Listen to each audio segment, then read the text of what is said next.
the valley low. Gotta organize, yeah. From the mountain high to the valley low. Gotta organize. Go tell it on the mountain, over the hills and everywhere. Go tell it on the mountain. Gotta let our people know. One more time. From the mountain high to the valley low. Gotta organize, yeah. From the mountain high to the valley low. Gotta organize, yeah. From the mountain high to the valley low. Gotta organize, yeah. From the mountain high to the valley low. Gotta organize. Just go tell it on the mountain, over the hills and everywhere. Go tell it on the mountain. Gotta let our people know. Gotta let our people know. Gotta let our people know.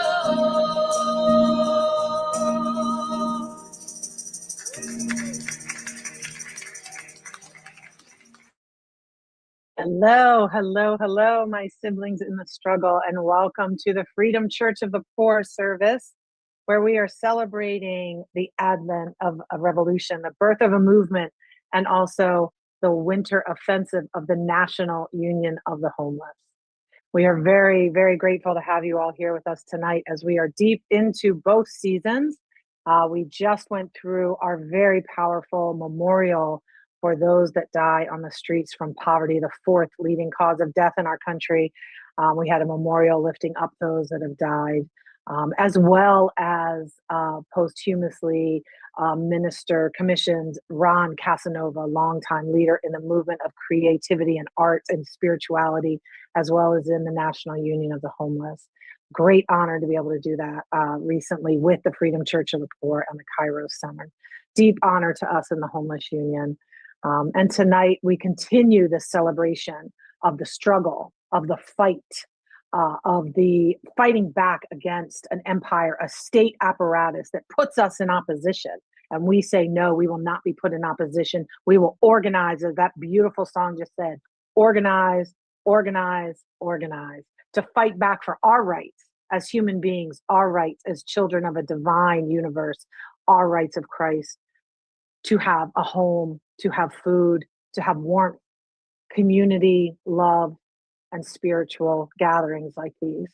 And we'll fight together for that unity, for that love, and for that community through the winter offensive starting in Thanksgiving, partnership between the National Union of the Homeless and the Kairos Center and the Freedom Church of the Poor, through Martin Luther King Day, where we raise up the revolutionary work, the spiritual, sacred revolutionary work of organizing from the East Coast to the West Coast, from the North to the South, and across globally on this very, very hard, sad day in our movement globally, where we know that our siblings in Venezuela are being attacked, and also across the world in other places in the name of upholding global capital. We feel this is sinful. We feel this must end, and that's why we organize. And my name is Kristin Colangelo, she, her pronouns. I'm out of New Jersey, right outside of Philadelphia, and I'm a leader, an organizer, and I co-coordinate the Membership Development Committee, the Political Education and Leadership Development of the National Union of the Homeless, and a proud member of the Kairos Center and the Freedom Church.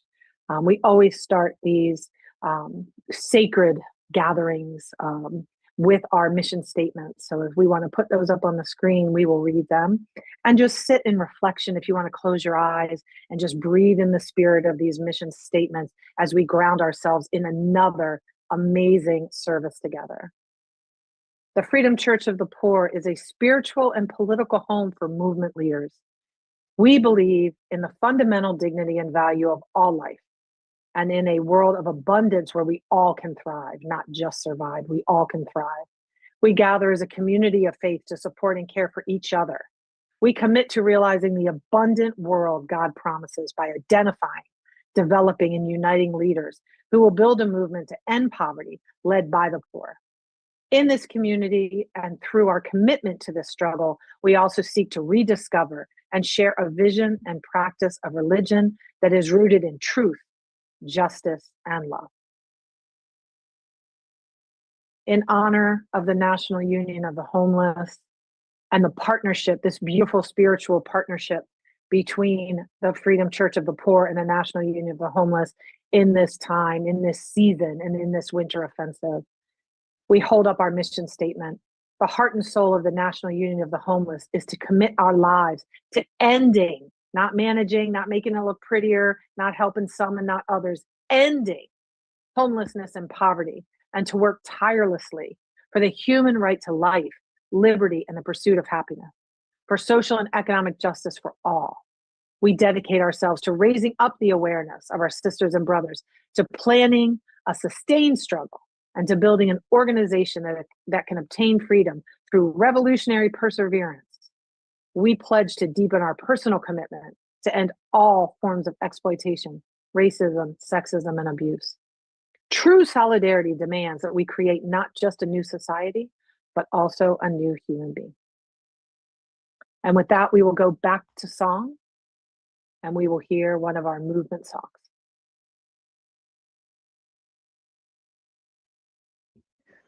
We're actually going to share the Birth of a Movement season statement. And I also see here that Paul included RAP's mission statement, which I'll also read. Welcome, everyone, again. So the season statement for Birth of a Movement with Freedom Church of the Poor.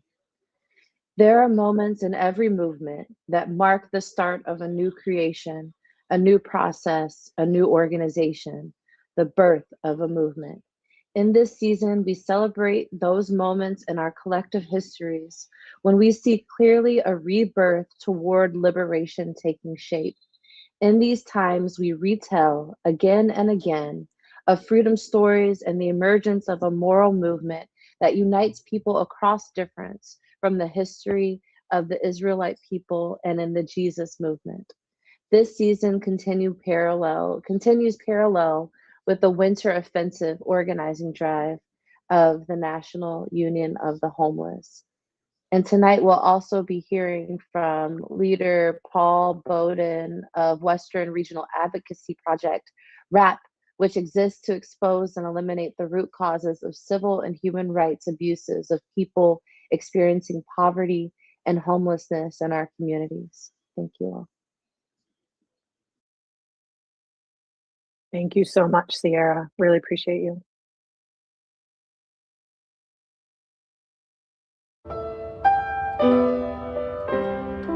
Children, we have heard your cries, cries for justice burning bright. Neighbors lift their voices high, joining hands to stand and fight. Unity now gathers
we are free. We still all are truly free. We stand in solidarity and build a just community. Join the movement, you will see glory for humanity. Come and fight for liberty. Every life has dignity.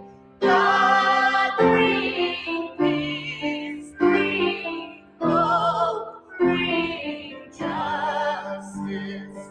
For all your people, God bring peace, bring hope, bring justice. For all your people.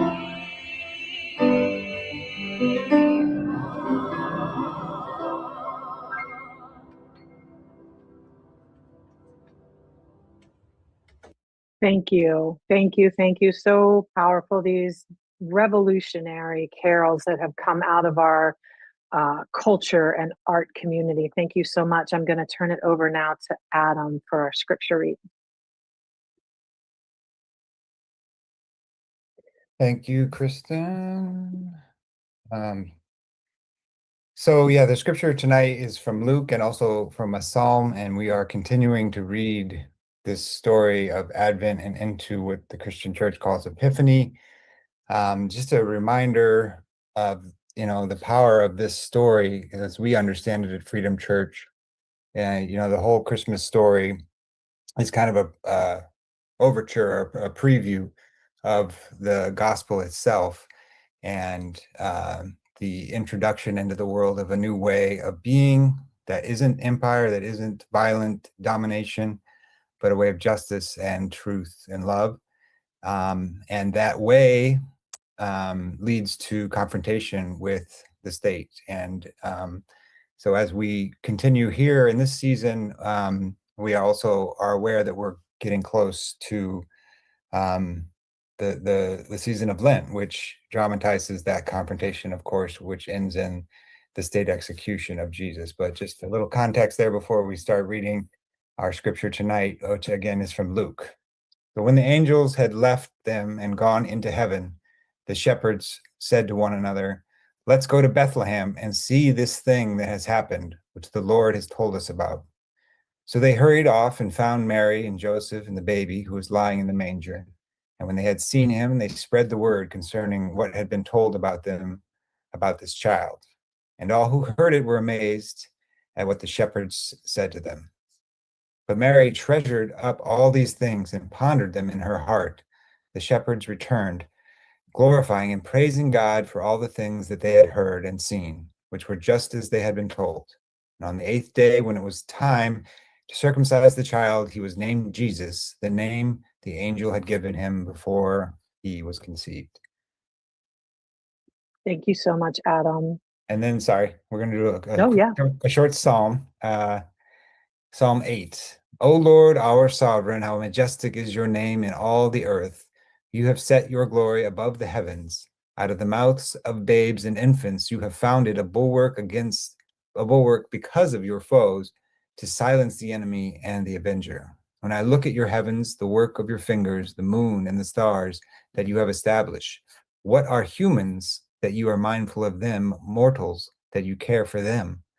Yet you have made them a little lower than God and crowned them with glory, and you have given them dominion over the works of your hands. You have put all things under their feet, all sheep and oxen, and also the beasts of the field, the birds of the air, the fish of the sea, whatever passes along the paths of the sea.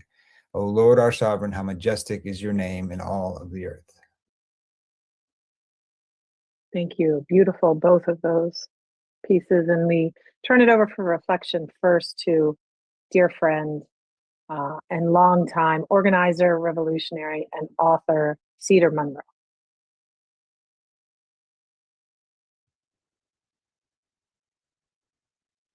Hello, everyone, and good evening, at least from, I guess for the East Coast, and certainly for me in Ireland, where it's going on midnight.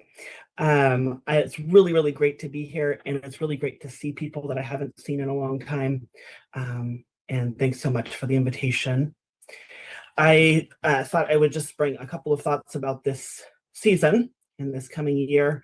And I really love the tradition of setting revolutionary resolutions that the National Union of the Homeless does. And so I'll give a few of mine as well. So over the past few years for me, the winter solstice has kind of been a time for me to set intentions for the year to come. So it really dovetails really quite nicely with this idea of setting resolutions, revolutionary resolutions. I'm currently living in Ireland. I'm studying for a PhD, but it's quite interesting. So Ireland has a bunch of Neolithic sites that date back thousands of years. But what's really interesting is there's a lot of these sites, these stone kind of monuments that align with either the rising or the setting of the sun during the solstice. And so it makes sense that the winter solstice was especially important because Ireland's quite far north, and the days in the winter are very, very, very short. And the solstice marks that time, right, where the very longest night of the year ends when the sun rises on the solstice. And then from that time forward, for the next 6 months, the days grow steadily longer and the light increases.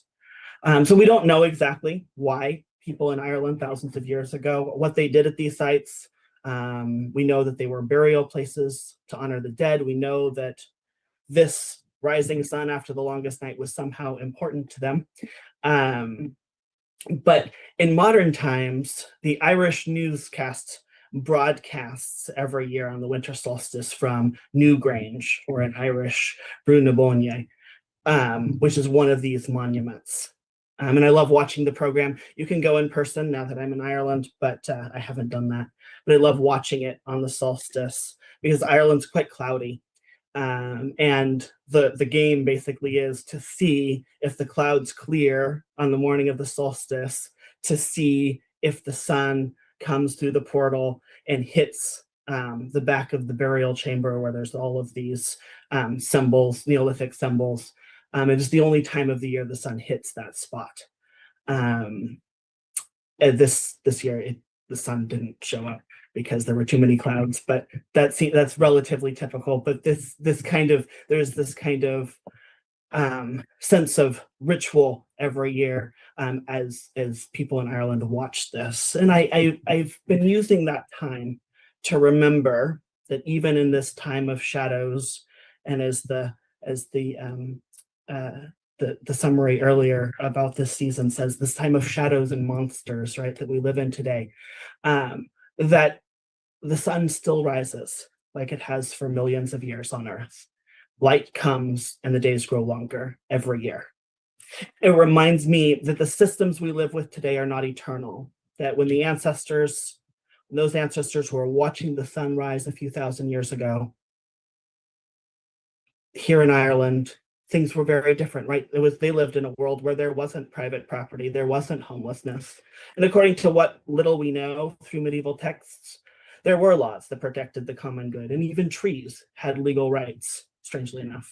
And it wasn't a perfect system. It was messed up because humans are, but it also wasn't the empire we live with today, right? It reminds me that capitalism is only 500 years old. It reminds me that these systems are not eternal, that humans have done better in the past, and we can do better in the future, and we can change the world that we live in today.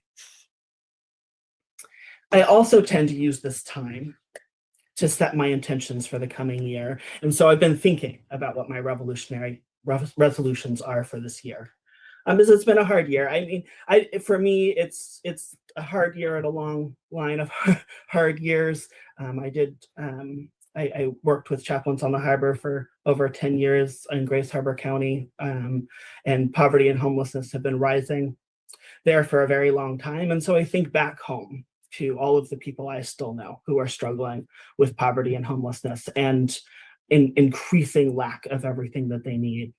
And I think of my mother, who died less than 2 years ago. She died at 65, partly because of lack of access to healthcare, partly because of the very many years she lived without health insurance or access to doctors. And also here in Ireland, where I live today, Ireland's following that same path of austerity as a tax haven for US corporations. While people here can still get welfare, and I was very shocked to find out that there weren't any water bills, that water is free. Things are still getting worse in a lot of ways. Homelessness is rapidly increasing, particularly in the cities where I live. So 16,000 people were counted as homeless this year in Ireland, which is a lot of people in a country of only 6 million. I mean, you can see it on the streets and communities as more and more people are living in the cold. And more refugees are ending up on the street as the refugee program in Ireland has started handing out tents to people who come as refugees from Palestine and Nigeria and Ukraine because there isn't housing. And the housing crisis here is quite severe. Rents are the highest in Europe.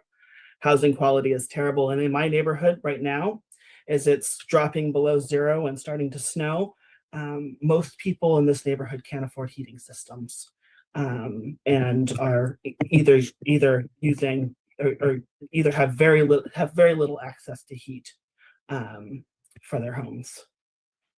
And so, like, thinking about all of this, these are the resolutions that I have set for myself for this year. First, I've committed myself to study. And I'm doing a PhD and all of that, but I don't really mean that. I don't mean that kind of study. I mean, I want to commit myself to studying, to revolutionary study, right, based on our own lived experiences.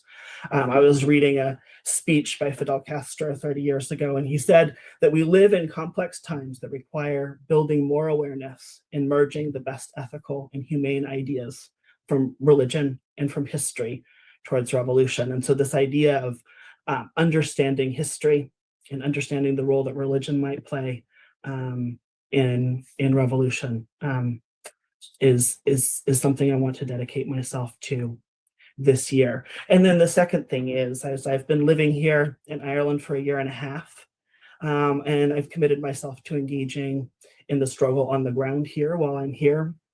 There's been a groundswell of organizing towards mass movement to end poverty, to end capitalism in Ireland, to address environmental disaster. And so I'll be working with ecologists and organizers and lawyers this year who are addressing the absolutely incredible amount of environmental devastation here.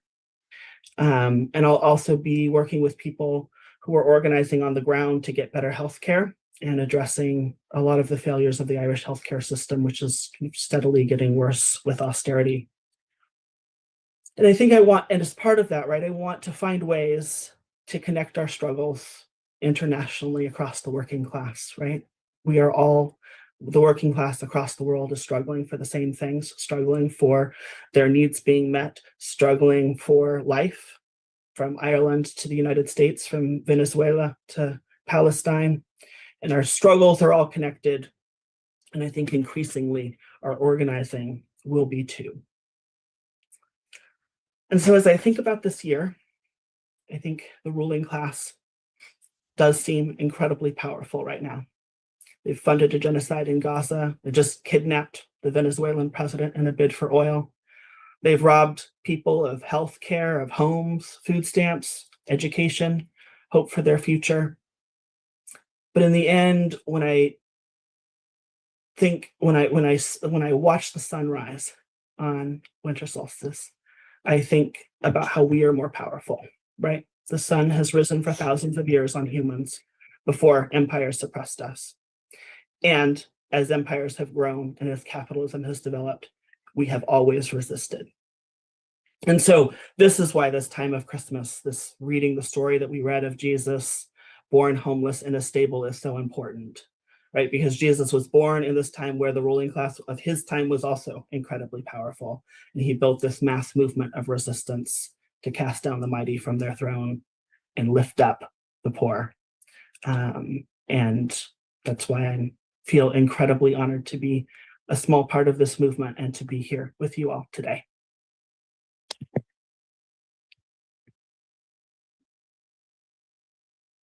Wow. Thank you. Thank you. Thank you. It's so awesome to have you here. It's my honor to turn it over now to another strong sibling, longtime friend and organizer, Paul Boden, currently the organizing director of RAP, Western Region Advocacy Project, but also a decade-long organizer and a longtime friend and supporter and member of the National Union of the Homeless. RAP and NUH are best friends. So glad to have you here, Paul. I'm going to turn it over to you. Since the 80s, we've been like that. Thank you. Thank you so much for inviting us to be a part of this. And Maddie, I'll say hello to you. Our friend Maddie, co-worker and friend of mine, is also here.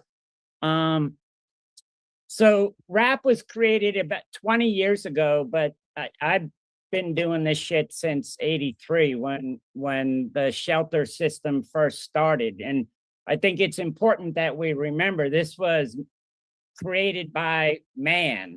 This was created by a systemic wiping out of affordable housing funding during the Reagan Revolution, as the neocons and neoliberals called it. And then in the 90s, we saw welfare reform, and then we saw Hope 6, and now we're seeing the big fascist bill.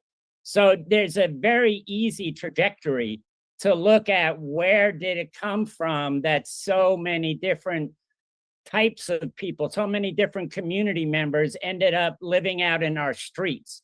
It was very much created by federal policy decisions and then local and state reactions to those policy decisions. And the fact that they've been successfully able to point at fingers at us, those of us that come up from the streets and say, you're the reason that there's homelessness in America, has allowed the militarized response to homelessness, which is now also a militarized response, not now also, has been for a while, to trans rights, to people of color, to poor people, to immigrant community members. This country has a long history of otherizing people and then attacking them and using loitering laws and sitting on the sidewalk and blocking the side. Being in public space is a crime being committed by people that local governments and state governments don't want to see in their communities, as if they own that community. And as we've seen the advent of business improvement districts and private security operation systems, that oppression has just gotten stronger. And we need to be really grounded in the belief that our resilience is our strength and our love for each other is our power. That's where we have power, is our love and our connection to each other. And so RAP was created by these local organizations in Skid Row and up in Portland, and we're in 11 different communities now that felt like we weren't seeing and hearing our priorities at the national level, and we needed to create our own voice. So we use artwork, we use research, we use books, we use our beauty and our strength. Our demonstrations are street theater. They're not just, oh, let's come together and complain about what's being done to us. Let's come together and show our beauty, show our strength, show our power, which comes from love. And that's where, the Freedom Church of the Poor, the freaking National Homeless Union, like, it's all grounded in this belief system that our resilience is our power. We will not disappear and cease to exist. We will fight the fuck back with every breath we have, with every piece of strength we can muster, because all we got is each other. We have nothing to lose but our chains. And they can come after us, they can attack us, they can beat us up, and we will get up again the next day and we will fight twice as hard. And it's not about winning at this point, it's about building. And it's about building the strength. We're up against multi-generation oppression. Chevron built that takeover in Venezuela. That was planned in advance and masterminded over generations. And we have to understand that our struggle isn't, all right, let's have a demo and we're going to win tomorrow. No, our actions are to build power and to build strength. And the best place to do that is from the heart. And for some, it's music.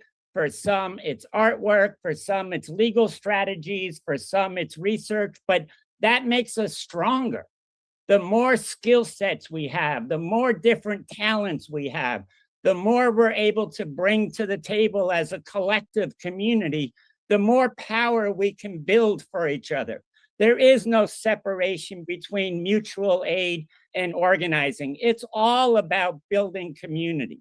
And the more we can believe in that, and the more we can have systems that we use, we're not saying this is the only system, but RAP members have identified street outreach in our communities, where we literally go out and talk to people and say, what should the priorities be right now? What's happening in your lives? I know you don't come to our meetings. So what? We still want to reflect what it is that you're saying. We find those common threads in what people are telling us is happening in the community. Just because I've been homeless don't mean I can rep shit. I have my experience. I am not the homeless. There is no such thing as the homeless. There's human beings, some of whom are housed, some of whom are unhoused. But the beauty of it is we're all just freaking human beings. And the more we disassociate any differences we have and build power over the common threads we identify with each other, the stronger we're going to be. And I don't care like what shirt, my shirt is a RAP shirt. You know, Kristin's hat is a union hat. They're the same thing. They are from the same community. They reflect the same belief systems. The Cairo Center does their things very differently than RAP does our shit. As you can see, we love our artwork and shit. We couldn't sing to save our lives, but we have beauty in what we do. And we have pride in what we do. And we have pride in what our friends and allies do in other corners of the world. Because if we're going to survive the neoliberal fascist takeover that we're experiencing it right now, we have to disassociate any prejudices that have been imposed on us as we've grown up through the neocon American education system, where it's them as opposed to us. We have to wipe that out and get rid of it. It's us as community.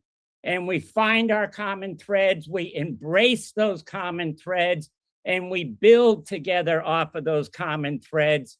And we can actually start to support each other to survive the vicious takeover that we're seeing right now. You know, just like we saw with Hope 6, when all of a sudden your criminal history, your documentation status started dictating whether you can have a roof over your head. We're seeing that now into our shelter system.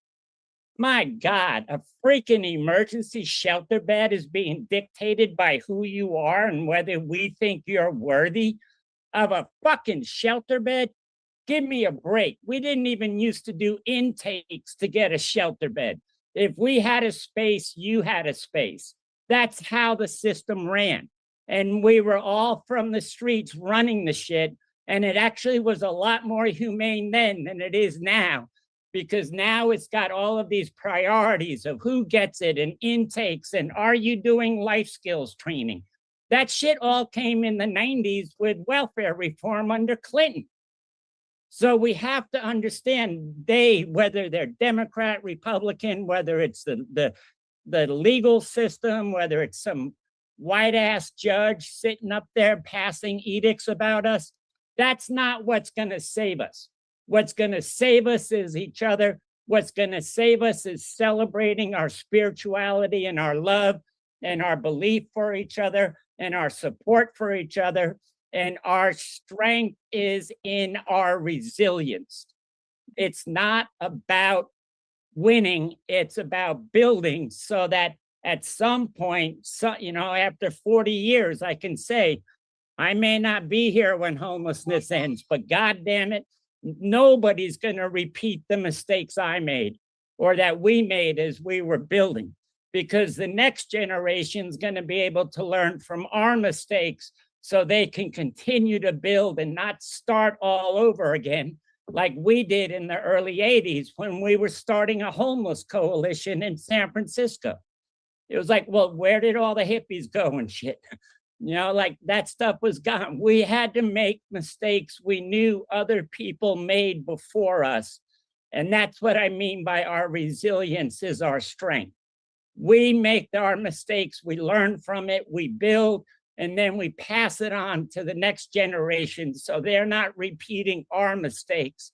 They're making new mistakes that they can learn from and pass on. And then we build power to the point where nobody, no matter where they were born, no matter how they identify, nobody deserves to be sleeping out in the goddamn street for any reason whatsoever.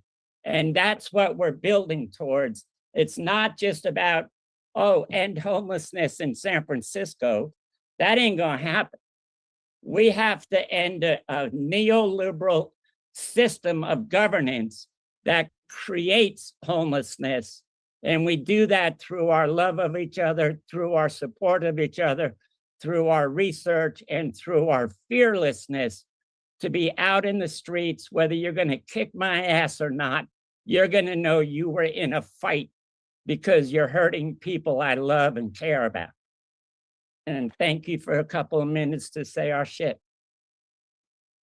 Wow, Paul, thank you. Thank you for your tireless revolutionary perseverance in this movement. I love you. You brought the spirit with you. Thank you so, so much. I'm turning it over now to a very dear friend and revolutionary and organizer I've worked with for a number of years, Minister Tammy Rosing out of Lancaster National Union of the Homeless. Yes, thank you, Kristin. Woo! I don't know, Paul. That's going to be kind of hard to top that.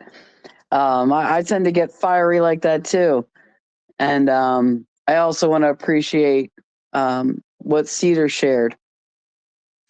And I'm thinking back to the scripture also, and you know, hearing them spreading the word, right? Of, oh, this is glorious. Jesus was born. It's like the start of the spreading of this good word, right? The start of this movement exists.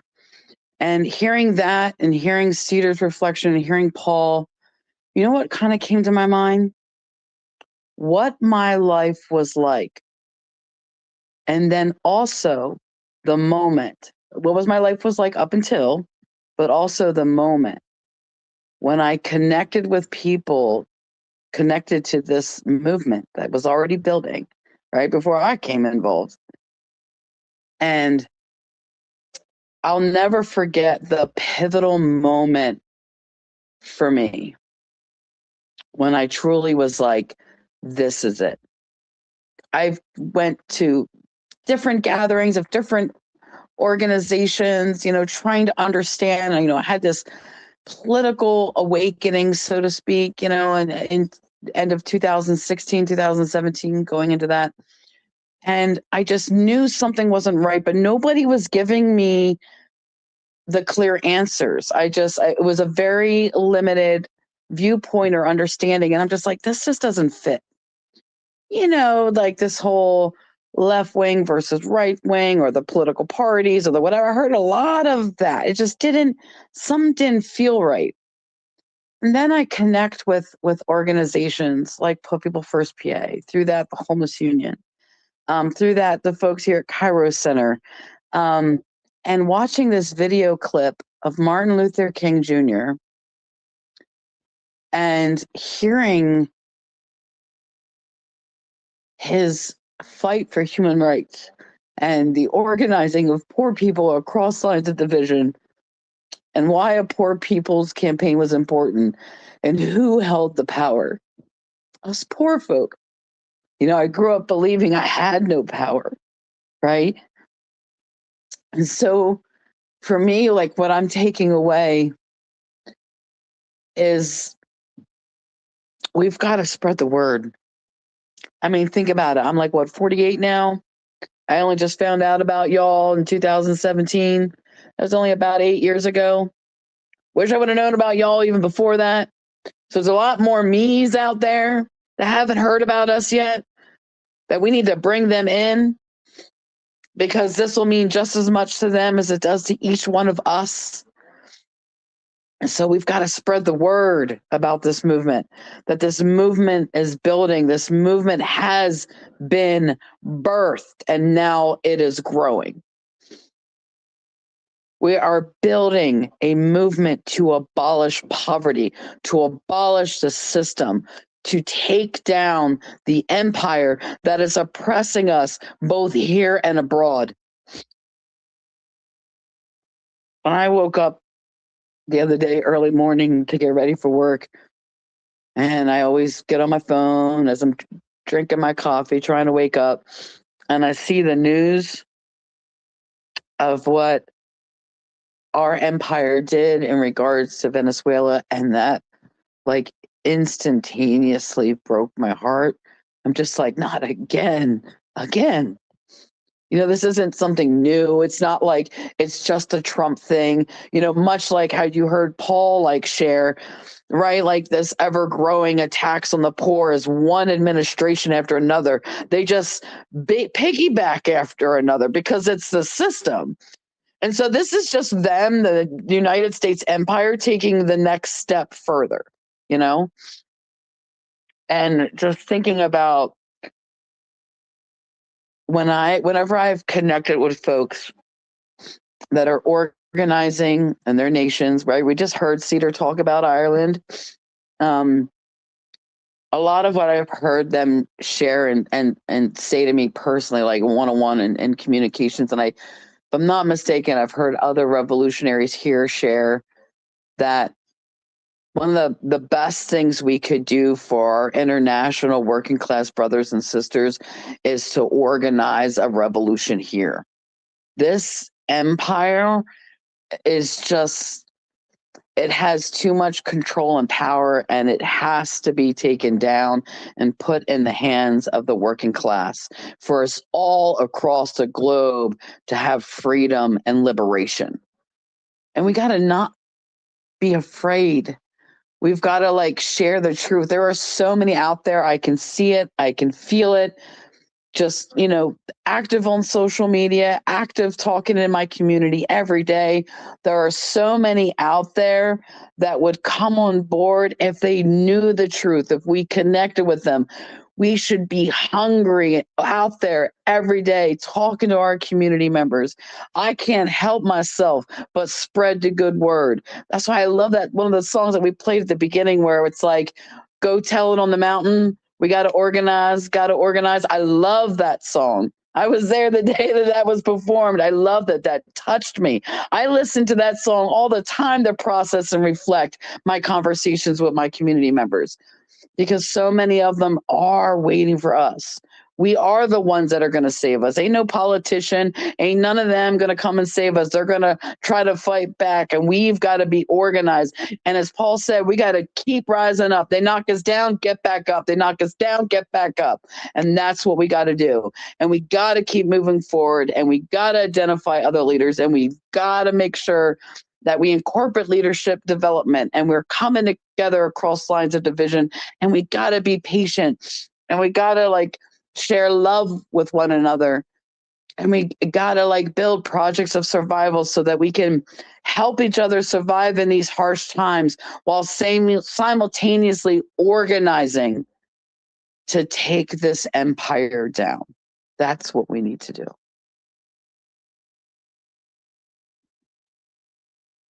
Wow. Thank you to Minister Tammy. Thank you for your leadership. And thank all three of you, Cedar, Paul, and Tammy, for your words tonight to ground us in the spirit of Advent and Revolution. I turn it back over now to Adam.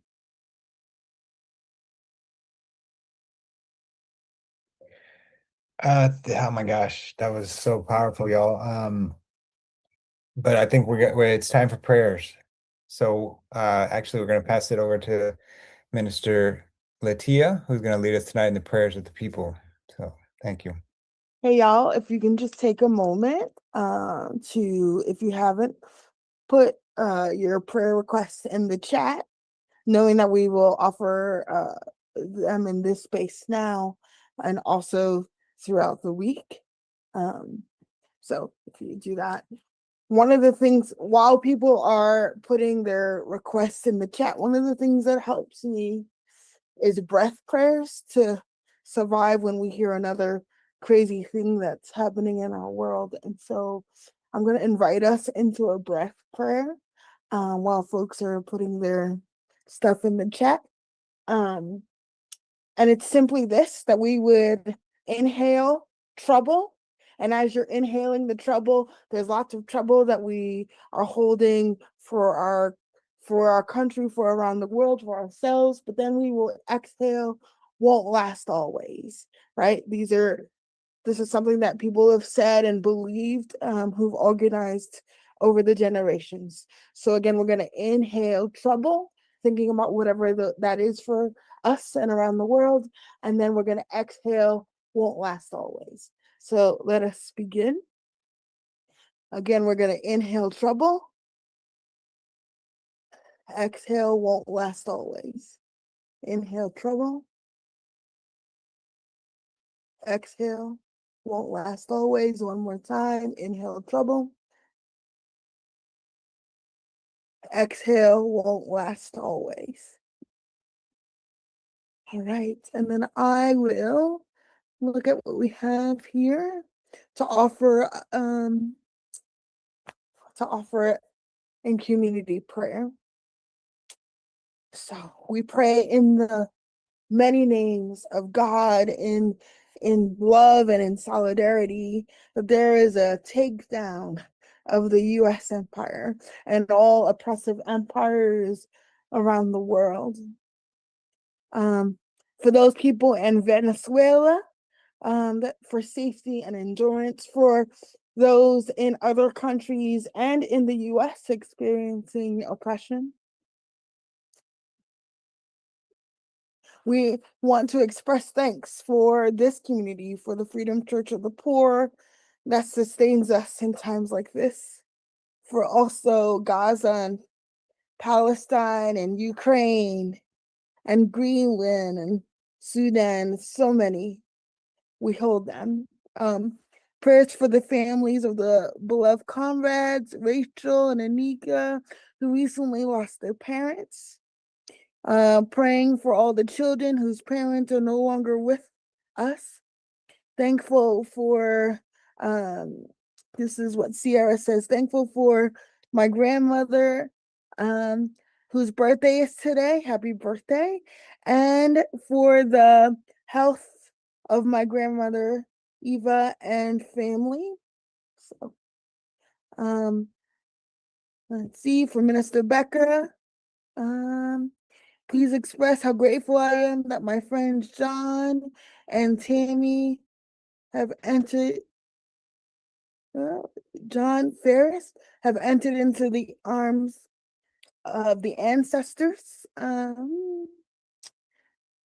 And prayers for Gaza again.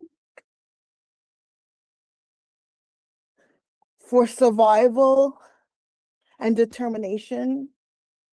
For those of us in the struggle, for those of us who don't yet know we're in the struggle, again, expressing gratitude. We lift up the prayers that are continuing to come in, those that are being mentioned now, and those we hold in our hearts because we don't have even the words yet to express them. We commit them into the trust and care of God, into the trust and care of the community around us, believing again that trouble won't last always.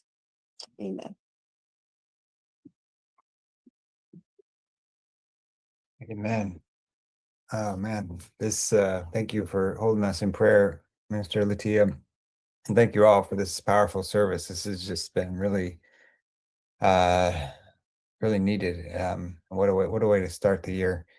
So I loved what Paul said about how the work we do, it's not that this, one thing is going to fix everything. We're all doing a lot of stuff, but that's, I think, a good way to think about these calls to action. We have a lot of them, and not any one of them is going to kind of get us to the promised land, but I think they're all ways that we can get out there and show our love for each other and continue to build power and get organized.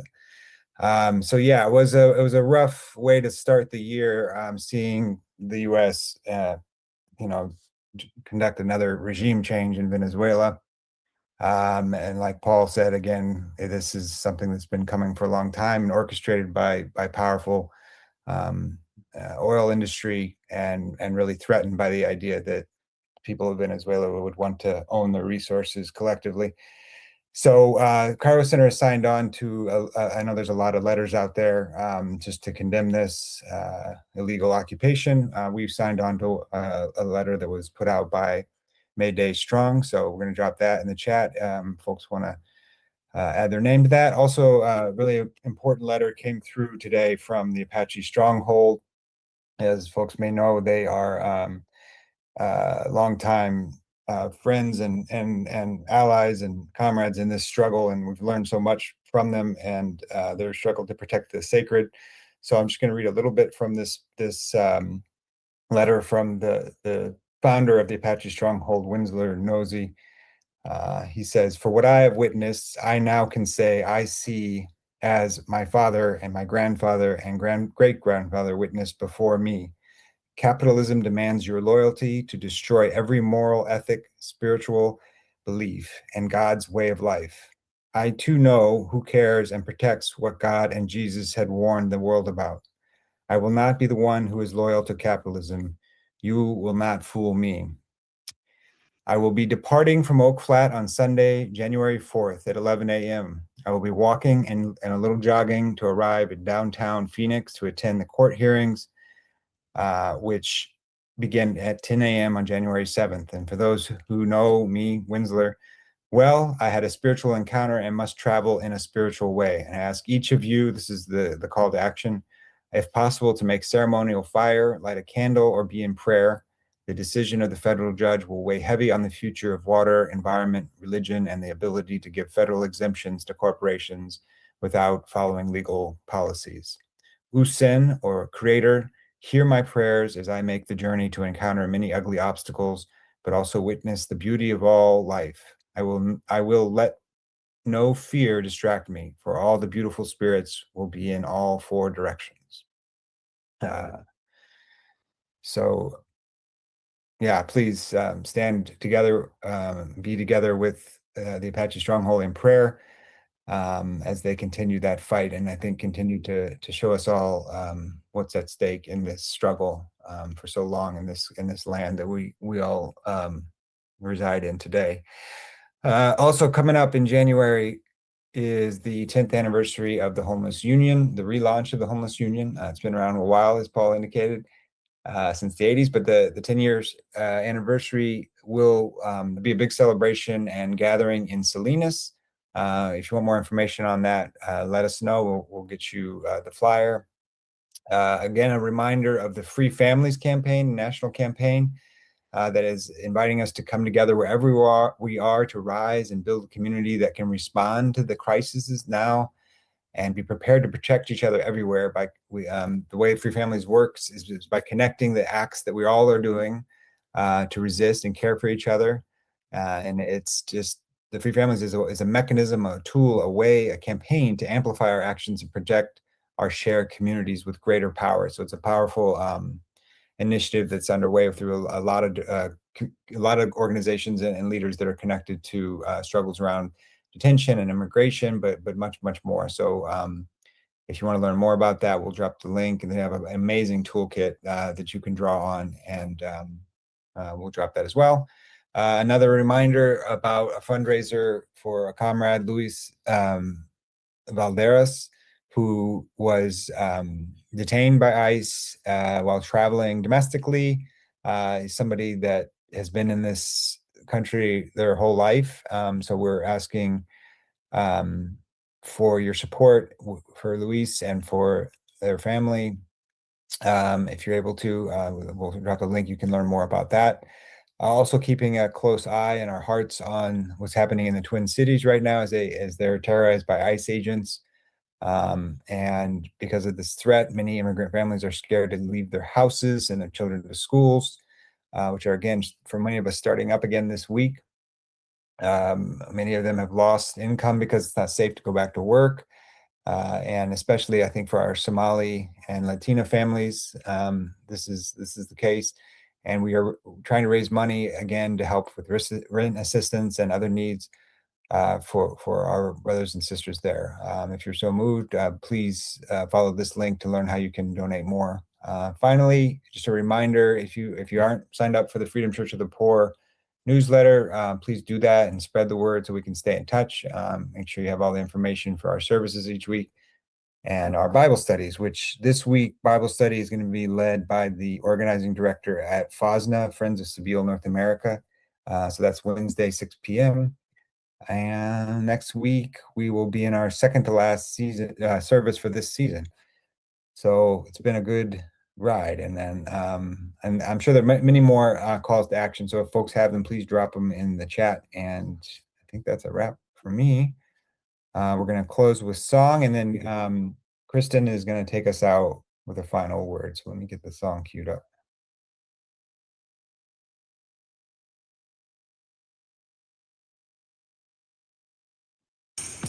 Joy to the world is our demand. The beauty of earth restored. Let each of us prepare our hearts to free our families now, to free our families now, to free our families now. Joy to the world, to peace will come. When we unite in mass, the poor and dispossessed, no one is needed there. For economy, no war economy, no war economy. We claim a world of unity. Let leaders hear our cry for justice, liberation. Free our families now, free our families now. We cry, free families now.